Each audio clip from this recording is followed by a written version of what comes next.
সবাইকে next Bangladesh news চ্যানেলে স্বাগতম। আজকের দিনের সবচাইতে লোমহর্ষক খবরের শিরোনাম: মাগুরায় ধর্ষণের শিকার শিশু মুমূর্ষু অবস্থায় ঢামেকে ভর্তি, আটক ২।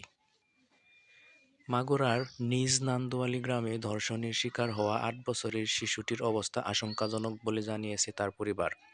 বৃহস্পতিবার তাকে ঢাকা মেডিকেল কলেজ হাসপাতালের পেডিয়াট্রিক ইনটেনসিভ কেয়ার ইউনিটে নেওয়া হয়েছে।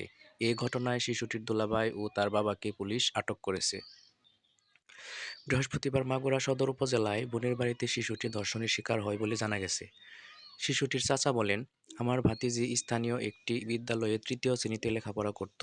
শনিবার নিজ বাড়ি শ্রীপুর থেকে সে বোনের বাড়িতে বেড়াতে গিয়েছিল।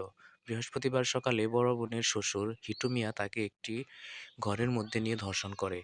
মারাত্মক অসুস্থ অবস্থায় মেয়েটিকে মাগুরা সদর হাসপাতালে নেওয়া হয়।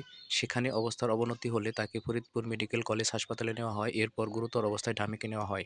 তিনি আরও বলেন, আমার ভাতিজির শারীরিক অবস্থা খুবই আশঙ্কাজনক। মধ্যরাতে তাকে পিআইসিইউতে নেওয়া হয়েছে। নতুন করে চিকিৎসকরা তার কিছু পরীক্ষা নিরীক্ষা করতে দিয়েছেন।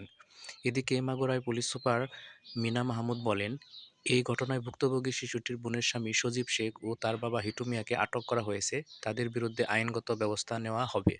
আজকের খবরটি এ পর্যন্তই। সবাই নতুন নতুন খবর পেতে নেক্সট বাংলাদেশ নিউজ চ্যানেলের সাথেই থাকবেন এবং সাবস্ক্রাইব করবেন। সবাইকে ধন্যবাদ। আসসালামু আলাইকুম।